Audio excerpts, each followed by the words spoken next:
Hai, selamat datang di channel cerita horor Senja Maghrib. Pada cerita sebelumnya, Mala yang diserang anjing berwarna hitam yang entah dari mana datangnya, mendapatkan luka gigitan yang cukup parah. Beruntungnya, tetangga Mala dengan sigap membawa ia ke klinik terdekat. Namun, Mala yang kaget melihat keanehan dari kursi di bangsal klinik bergerak sendiri tepat di depan matanya. Untuk selalu update cerita-cerita terbaru dari saya, jangan lupa nyalakan notifikasinya dengan klik tombol lonceng, dan yang selalu mampir tapi belum subscribe, jika berkenan klik tombol subscribe untuk berlangganan cerita horor dari saya.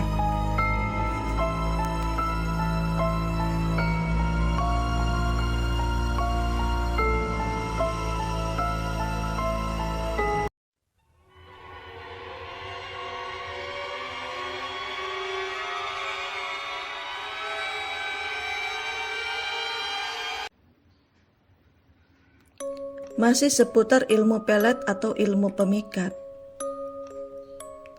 Sekilas wawasan dari ilmu pemikat.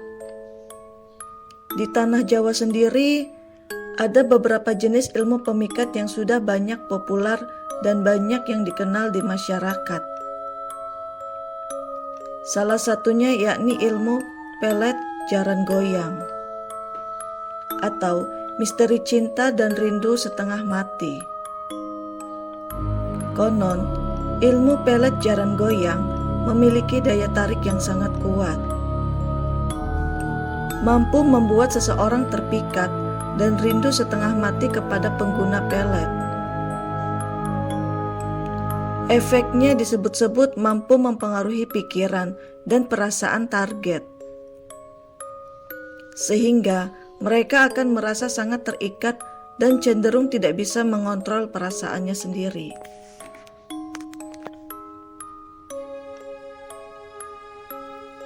Kini Mala sudah kembali berada di rumahnya. Namun, saat ini dalam keadaan kaki yang masih diperban dan entah mengapa luka bekas gigitan itu kini makin terasa nyeri dan sakit untuk digerakkan. Sehingga Mala terpaksa menggunakan kursi roda. Yeyen, asisten rumah tangganya, sampai saat ini belum kembali bekerja hampir 1 bulan lebih itu, dengan alasan masih harus menunggu ibunya yang masih sakit di kampungnya. Mala dan Dion bergantian mengurus bayi mereka. Namun, porsi pekerjaan rumah lebih banyak Dion yang mengurus dan mengerjakannya, karena kondisi kaki Mala yang tidak memungkinkan, yang harus melakukan aktivitas pekerjaan rumah. Tugas Mala hanyalah merawat bayi mereka. Semenjak tidak adanya ART atau yayan di rumah mereka, nampak jelas perubahan raut muka dan suasana hati mereka. Mereka pun akhirnya merasakan lagi kecapean merawat rumah dan bergantian merubah jam tidur mereka untuk terjaga di kala malam hari ketika bayi mereka terbangun. Namun, efek tersebut jelas terlihat pada Dion yang kini perangainya berubah. Dion yang kini mudah tersinggung dan sangat pelit berbicara kepada Mala, dan juga kini seringnya Dion terlambat pulang ke rumah setelah bekerja dengan alasan lembur banyak kerjaan di kantor. Pada suatu malam, Dion yang pulang ke rumah jam 2 dini hari, setelah selesai membersihkan badan, lalu Dion bergegas menuju ke tempat tidur. seolah terlihat sedang merasakan capek dan suasana hati yang tidak ingin diganggu oleh siapapun, termasuk Mala istrinya. Mala yang masih terjaga, yang belum mengantuk pada saat itu, hanya bisa melihat malas sikap suaminya itu dan kembali menatap televisi di dalam kamarnya yang menayangkan sebuah film aksi barat. Namun, beberapa saat kemudian, handphone Dion pun menyala. Ada sebuah notifikasi pesan masuk dengan nomor telepon tanpa nama itu.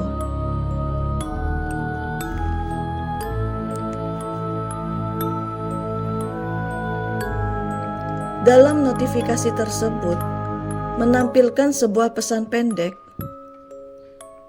"Aku kangen kamu sayang. Selamat bobo sayang."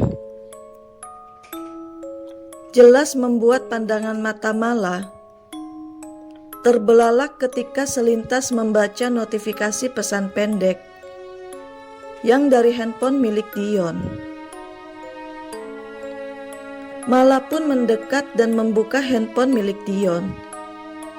Dan ketika itu, kata sandi dari handphone Dion, Mala pun masih mengingatnya. Mala yang tak habis percaya dengan semua yang ia lihat dari handphone milik Dion. Rupanya selama ini ada orang ketiga yang mencoba merusak kebahagiaan keluarga kecilnya. Mala yang setelah mengetahui kalau Dion suaminya itu telah berselingkuh, namun ia masih berusaha bersikap tenang mengendalikan emosinya. Mala tak mau gegabah untuk marah dan meminta penjelasan dari suaminya itu. Mala pun akhirnya menceritakan masalahnya kepada ayahnya. Mala yang seolah ingat nasihat ayahnya ketika menunggui ibunya yang waktu dirawat di rumah sakit. Ayahnya yang sempat menyampaikan pesan saat itu kepada Mala agar Mala berhati-hati dan sabar dalam menjaga keharmonisan rumah tangganya, karena sewaktu-waktu akan muncul orang ketiga yang akan mencoba merusak hubungannya dengan Dion.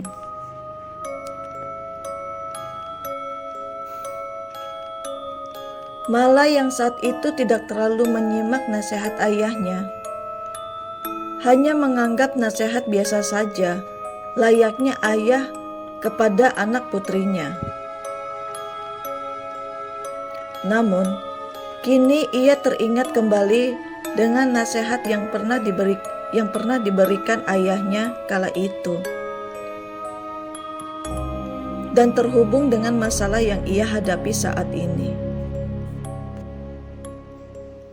Siang itu, waktu yang masih menunjukkan jam 3 sore, setelah selesai melakukan beberapa aktivitas, Mala pun akhirnya berinisiatif ingin menanyakan kembali arti dari wejangan ayahnya pada saat itu. Namun, belum sempat Mala menelepon ayahnya, ia mendengar bayinya menangis kencang dari dalam kamarnya.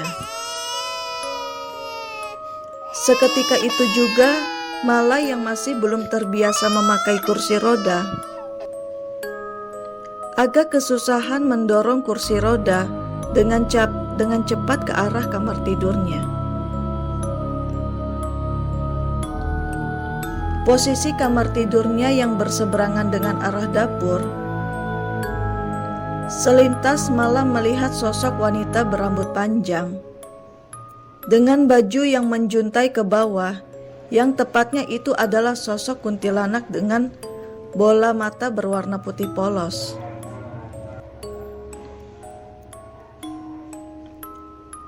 menyeringai tertawa ke arah Mala. Mala yang kaget dan mematung melihat penampakan sosok kuntilanak, akhirnya tersadar dengan tangisan anaknya yang berasal dari dalam kamar. Akhirnya Mala dengan terburu-buru menggendong bayinya dengan menggunakan kursi roda dan keluar kamar. Ia pun terpaksa harus melewati ruangan dapur. Lalu ia mencoba memberanikan diri, melirik kembali ke arah pojok dapur. Ia hanya ingin memastikan lagi, apakah sosok wanita yang ia lihat sebelumnya, apakah masih menampakkan wujudnya lagi. Namun, sosok itu sudah tidak menampakkan lagi. Dengan wajah yang masih ketakutan, Mala pun akhirnya keluar rumah dan segera menghubungi ayahnya, menceritakan apa yang ia alami barusan dan ingin menanyakan kembali maksud arti wejangan ayahnya pada saat itu.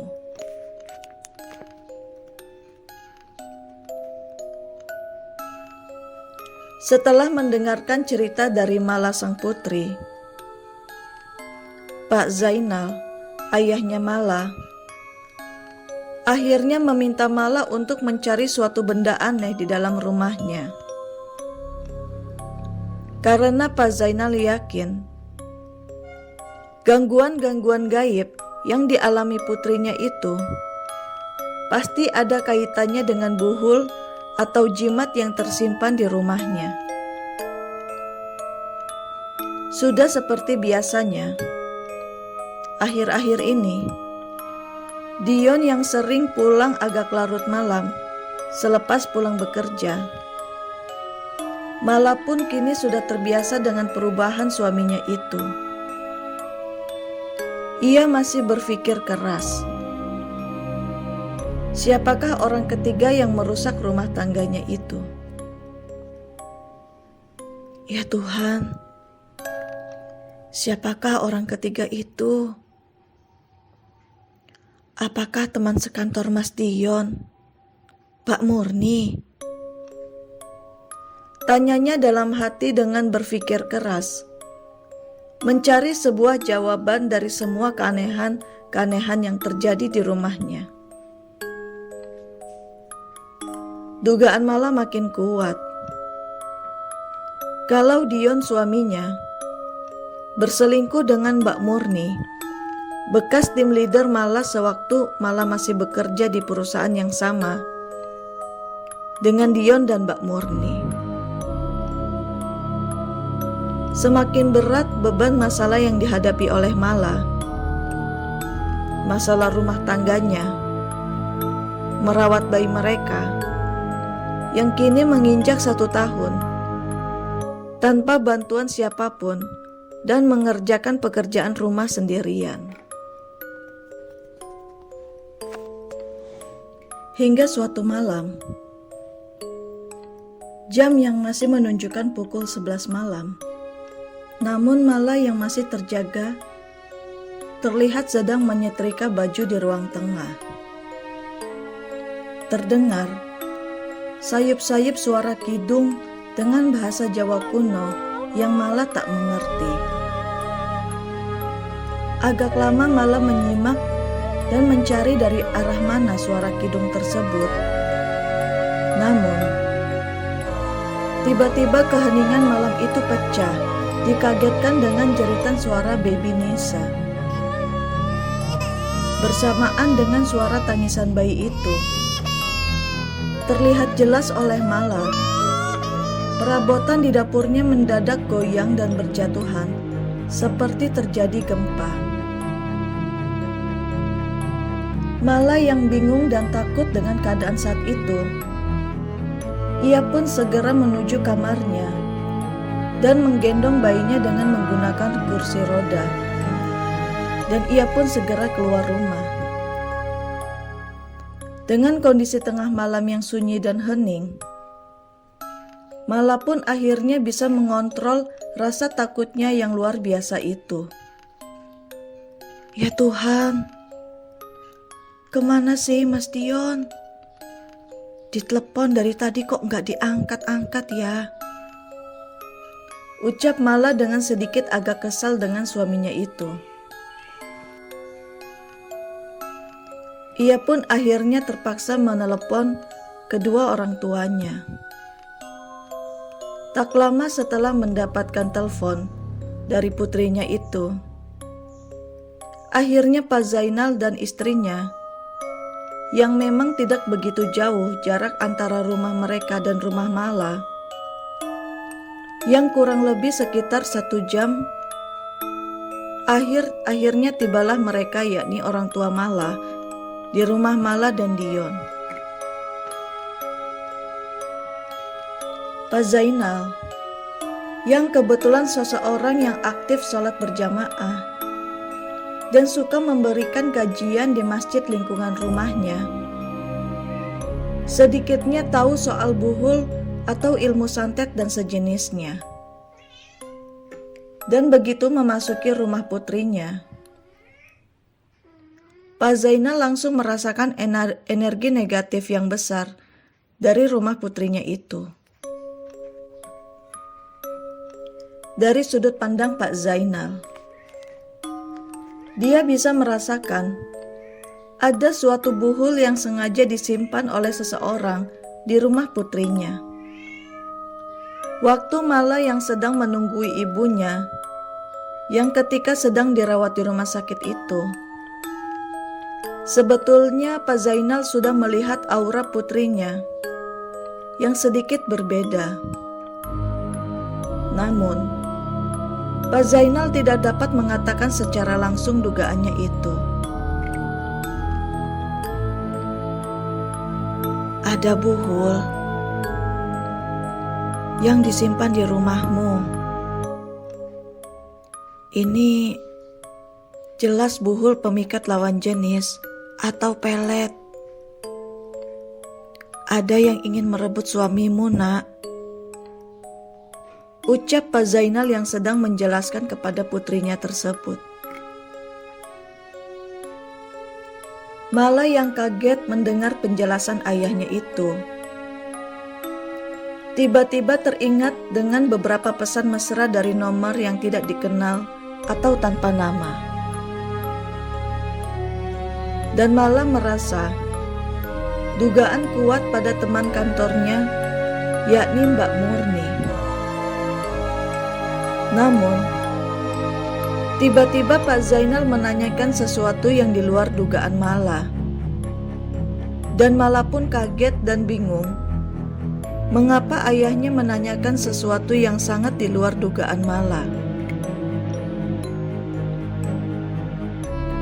Apakah yang ditanyakan oleh ayahnya Mala? Di manakah Dion ketika Mala selalu mendapatkan gangguan-gangguan gaib? Dan apa yang sebenarnya terjadi pada Dion? Saksikan kelanjutan kisahnya di judul Pesona Wanita Penggoda, Pemuja Setan, bagian ketiga. Terima kasih.